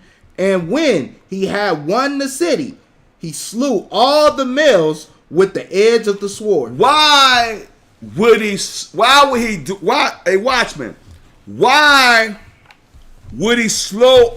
all the males of the edge of the sword? Why would he do that? Watchman, why would they slew all the males? Why would they do that, Watchman? Why? Why would they do that? Why strategically would he slew all the males? Why would they do that, Watchman? Why would they do that, Watchman? Why? Explain to me, why would this strategy put in place? Why would you do that? Why would you do that? Cut off the seed? That's cool. Stop the seed, okay? Cut the seed? Yes. but also because the males are a threat. Cut their power. You cut their power. A man, listen, your nation is defined by your man. You cut off the head, the body gonna die. You're right, but the seed, you're correct. You're correct, brothers, but here's the deal. The man is a threat. Why do you think us men are a threat to the establishment? They must take us out of here. The women and children gonna be spoils. Because, let me tell you something. Your nation is defined by your men. That's why us men had to be in order. Because they know you killed the males, the females ain't gonna be able to deal with that. Women and children are gonna always be spoils of war. That's why the men have to stand strong. We can't be effeminate. We can't walk around unsure. We have to be men. Because they know every man represents what? Power. And they know that. Okay? Go ahead, read. And took all their spoils and burned the city with fire. Verse 29. From whence he removed by night and went till he came to the fortress. Go ahead. Verse 30. And betimes in the morning they looked up, and behold, there was an innumerable people bearing ladders and other engines of war. They had engines of war back then. They had engines of war. They had engines of war back then. They had technology back then. Engines of war. Go ahead, read. To take the fortress, for they assaulted them. Go ahead. Verse 31. When Judas therefore saw that the battle was begun, and that the cry of the city went up to heaven with trumpets. With trumpets. Go ahead, read. And great sound. That's why you blow your trumpet, brothers, for war and for feast days. In this context, these brothers blew the trumpet to show force for war. Go ahead, read. Verse 32. He said unto his host, fight this day for your brethren. He said, fight this day for who? For your brethren. For the brethren. Go ahead, read. Verse 33. So he went forth behind them in 3 companies, who sounded their trumpets and cried with prayer. And cried with prayer. Go ahead, read, brother. Go ahead. Verse 34. Then the host of Timotheus, knowing that it was Maccabees, fled from him. Yeah. Because he's a Maccabees, the hammer. The hammer here? The hammer here? We got to go. It was like, peace. Right. Wherefore he smote them with a great slaughter, so that there were killed of them that day. In one day. How many? 8,000 men. Wow, Judas want no joke. Putting them down. Maccabees want no joke, y'all. He want no joke. He killed 8,000 in one day. Man, that's honorable. That's manliness. Okay? That ain't no effeminate dudes out there doing that. We had to bring back the real men. Stop this nonsense, man. Stop all this sensitivity stuff. We had to be real men and come out there and do what we have to do. Okay? Go ahead, read. Verse 35. This done, Judas turned aside Mespah, and after he had assaulted it, what did he do? He took it and slew all the males therein. Why? Because you eliminate the threat. You kill the men, you eliminate the threat. Okay? Kill the males. Go ahead, read. And received the spoils thereof, and burned it with fire. And burned it with fire. You're right. Just another day at the office for him. Because Maccabees want no joke. Okay? Go ahead, read, brother, read. Verse 36. From thence he went and took Caspon, Medj, Besor, and the other cities of the country of Galilee. Verse 37. After these things gathered Timotheus, another host, and encamped against Rathphon beyond the brook. Verse 38. Go ahead. So Judas sent men to espy the host. See how Judas very strategic. See, when Mattathias told his sons to listen to Judas in war, he understood Judas was an expert of war. Because Judas understood strategies. He understood that. And his father recognized that in him at a young age. Go ahead, read. Who brought him word, saying, all the heathen that be round about us or assembled unto them, even a very great host. So now he said, okay, all the heathen, the other nations going to gather against us to fight us. But watch this, read. Verse 39. He had also hired the Arabians. So now got the Arabians now the Arabs going to try to fight against us too. See that? The Arabs, I'm telling you, brothers, the Arabs ain't our friends like that. Because back then, even the Arabs came to fight against us. Go ahead and read. Verse 39. He had also hired the Arabians to help them, and they had pitched their tents beyond the brook. Go ahead. Ready to come and fight against thee. Upon this, Judas went to meet them. Go ahead. Verse 40. Then Timotheus said unto the captains of his host, when Judas and his host come near the brook, if he pass over the first unto us, we shall not be able to withstand him. You see, they know that. They said, man, if he come over here, we ain't gonna be able to fight against Judas. This is a bad dude. Okay, we can't fight against him. Go ahead and read. For he will mightily prevail against us. Because they know Maccabees won't no joke. It's over. It's over. Game over. Go ahead and read. Verse 41. But if he be afraid and camp beyond the river, we shall go over unto him and prevail against him. But watch this, read. Verse 42. Now when Judas came near the brook, he caused the scribes of the people to remain by the brook, unto whom he gave commandment, saying, suffer no man to remain in the camp, but let all come to the battle. Let all hands on deck, brothers. All hands on deck to go to war. Preparing for war. Go ahead and read. Verse 43. So he went first over unto them, and all the people after him. Then all the heathen, being discomfited before him, cast away their weapons. They threw their weapons down. So we can't fight against these. We cannot fight. It says, listen to this, y'all. Pay attention. Listen to what's going on. Put yourself in this war. They saying so he went first over into them, and all the people after him. Then all the heathen, being discomfited before him, cast away their weapons. They threw their weapons. No, we can't fight against this guy. They too powerful. Go ahead and read. And fled unto the temple that was at Coram. Oh, go ahead. Verse 44. But they took the city and burned the temple with all that were therein. Thus was Capernaum subdued. Neither could they stand any longer before Judas. They couldn't stand against Judas. Because when the Lord thy God is behind you, brothers and sisters, they could not stand before us. That's why they want to keep us from knowing who we are. Because once we read this history, we say, oh wow, we have a God behind us. See, if this is why they didn't want us to read the Bible in slavery. Because had we read this, boy, we wouldn't have cared about dying. Because we would have knew, hey, there's a God in heaven.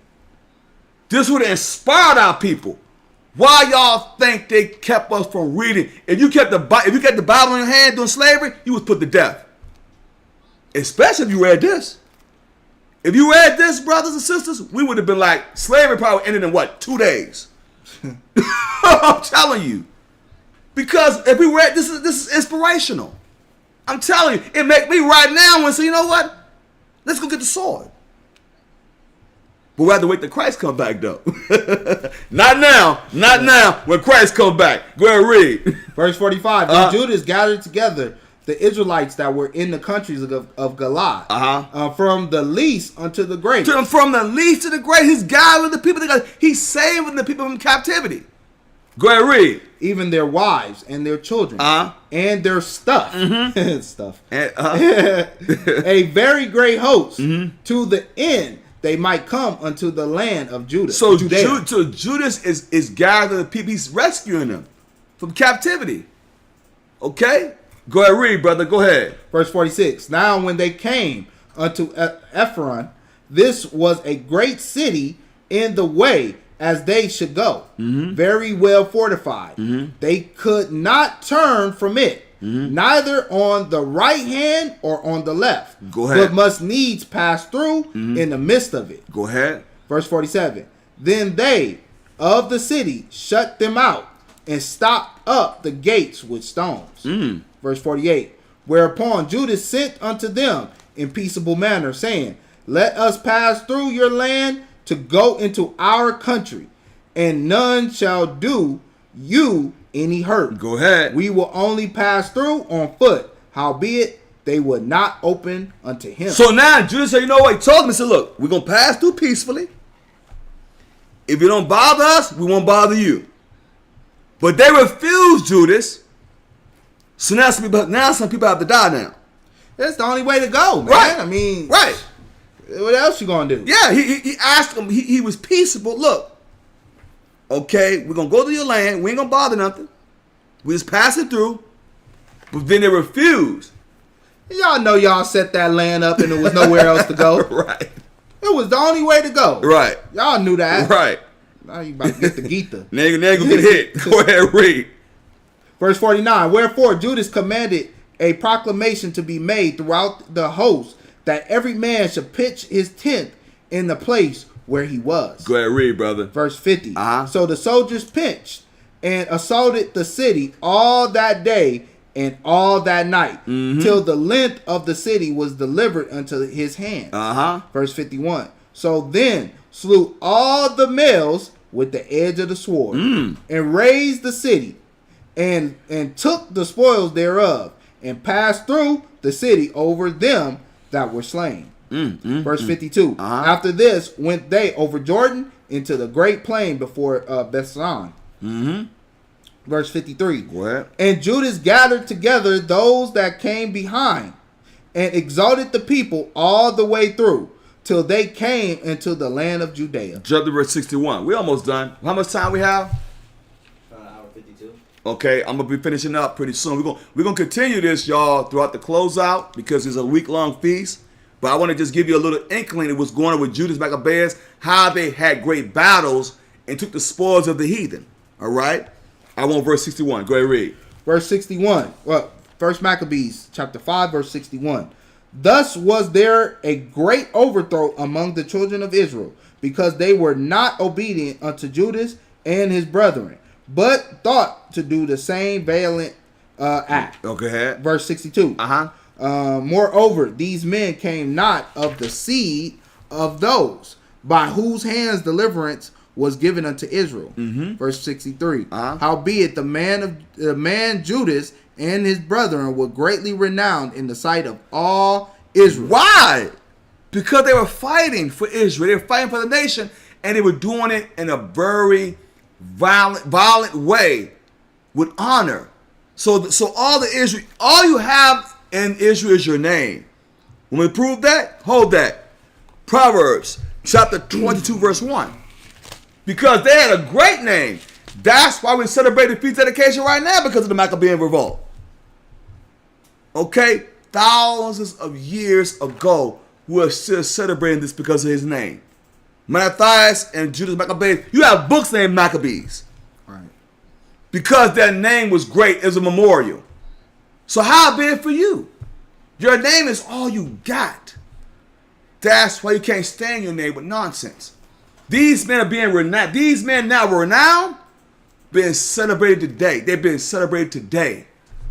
Okay? Proverbs chapter 22, verse 1. Proverbs chapter 22, verse 1. A good name is rather to be chosen than great riches. A good name is rather to be chosen than great riches. That's why we have 2 books of Maccabees. Right. Because Judas Maccabees fought and rededicate the temple. So why should you celebrate this great victory? Was that it? And loving favor rather than silver and gold. Loving favor rather than silver and gold. Your name is all you got. Their name is great in Israel. That's why we celebrate the feast of dedication every year. Because these men under the tutelage of Matthias and Judas Maccabees, they have a great name. Why? These men gave their lives for this. So how can we not celebrate it? Because they gave their lives. A good name is great to have rather than money. Because you got money, have a bad name. Nobody want to deal with you. You know? You got a little bit of money and everybody love you. Because your name is great. Because you did great things for your nation. That's male and female. Okay? Let's finish up on that. Read, brother. Go ahead. Verse 2. No. Finish up. Go back to 1 Maccabees chapter 5. And I want verse 62. Wait, no. No, verse 63. I'm sorry. No, we finished 63. I wanted to read it again. Oh, okay. Yeah. 1 Maccabees chapter 5, verse 63. Howbeit, the man Judas and his brethren were greatly renowned in the sight of all Israel, and of all the heathen, wheresoever their name was heard of. So even the heathen knew that their name was great because of the acts of Judas Maccabeus and his brothers. They even knew, like, he ain't nothing to be messed with. Okay? Read. Verse 64. Yes. Insomuch as the people assembled unto them with joyful acclamations. Verse 65. Afterward went Judas forth with his brethren and fought against the children of Esau. That also shows you again that they were not Edomites. The Maccabees were not Edomites. Okay? Go ahead, read, brother. Go ahead. In the land towards the south, where he smote Hebron and the towns thereof, and pulled down the fortress of it, and burned the towers thereof round about. Go ahead. Verse 66. From thence he removed to go into the land of the Philistines, and passed through Samaria. Verse 67. At that time certain priests, desirous to show their valor, were slain in battle, for that they went out to fight unadvisedly. Because they were self-willed. That shows you when you self-willed, y'all, and the Most High didn't ordain something, that's when things happen to you. They went unadvisedly. They went unadvisedly, which means they wasn't even supposed to fight. Okay? But go ahead, read, brother. Go ahead. Verse 67. Verse 68. So Judas turned to Azotus in the land of the Philistines, and when he had pulled down their altars and burned their carved images with fire and spoiled their cities, he returned into the land of Judea. He returned to the land of Judea. We're going to conclude this. Next time we're going to do the closeout. We're going to go a little bit more in depth with all the other brothers and sisters that actually died for this. Okay, 1 Peter chapter 2, verse 21. Okay, we're still in Maccabean week. We're going to keep on teaching on it, y'all. We have a whole week to teach on it. Okay? So we're going to keep on going over it. This is a beautiful time. Hope y'all still enjoying yourselves, having festive times and coming together as Israelites. It's beautiful to celebrate this feast, you know? Beautiful to celebrate it, okay? Go ahead, read, brother. Go ahead. 1 Peter chapter 2, verse 21. Go ahead. For even hereunto were ye called. It's no coincidence, y'all, that you was on this class. You were called to celebrate the feast of dedication. You were called to do that, read. Because Christ also suffered for us, leaving us an example. Leaving us an example. The same way Judas Maccabeus kept it, Christ kept it, we must keep it. Okay? Go ahead and read. That ye shall follow his steps. You follow his steps as the Bible is written. Go ahead and read. Verse 22, who did no sin. Go ahead. Neither was guile found in his mouth. Because it was a deceitful. Go ahead and read, brother. Verse 23, who, when he was reviled not again. Go ahead. When he suffered, he threatened not, but committed himself to him that judgeth righteously. The righteous one, the Father of spirits, the Most High himself. The book of Acts, chapter 5 and verse 29.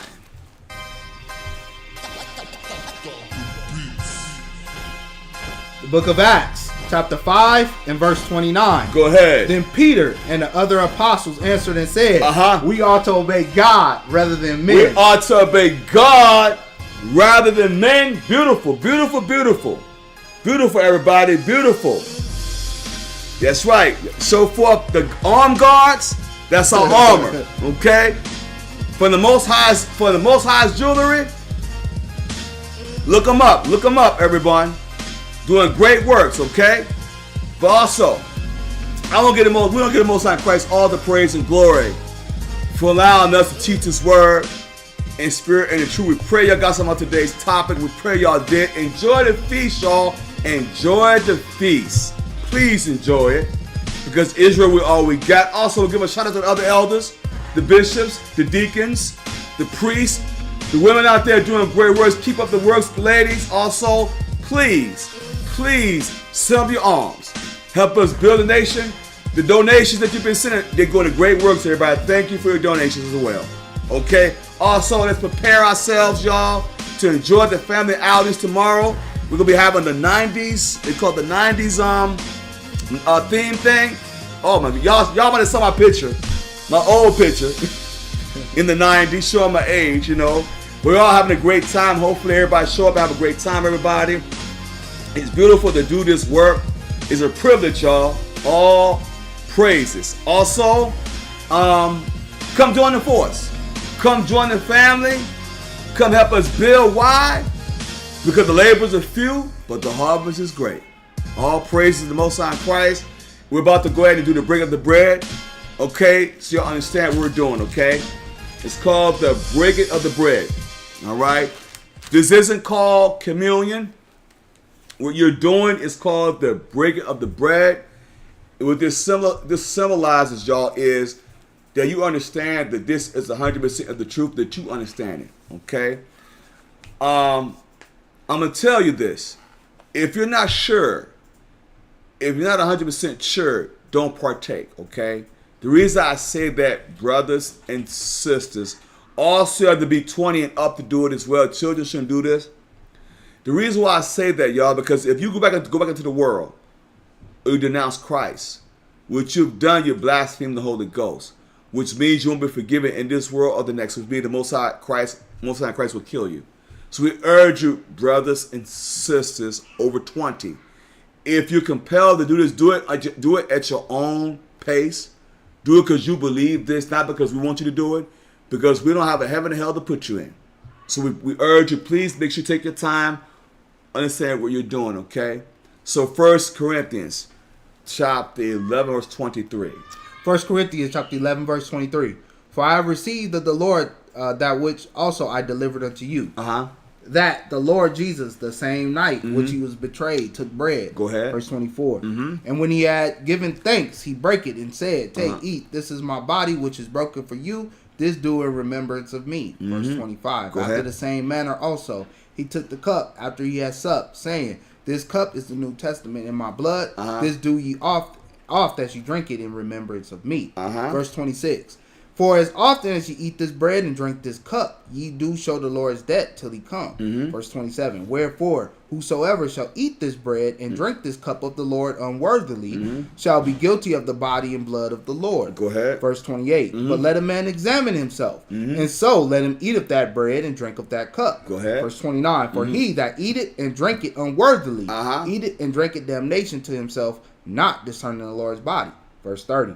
For this cause many are weak and sickly among you, and many sleep. And that's why I'm going to say it again, brothers and sisters, please make sure when you do this, make sure you understand for yourself that this is the truth for you. Okay? Make sure you understand it. So once again, y'all, I'm Brother Raphael to my right. Brother Benaniah. Please enjoy the feast dedication, y'all. It ain't over. It ain't over till it's over, okay? But like I said, join us also to close out during the week. We're going to be teaching these classes at a high level. Hopefully you understand it and apply it, y'all. But I want to say once again, Shalom, Most High Christ, bless, peace, and blessing. Love you, Israel. We all we got. Till next time we say, Shalom. Chapter 11, verse 1.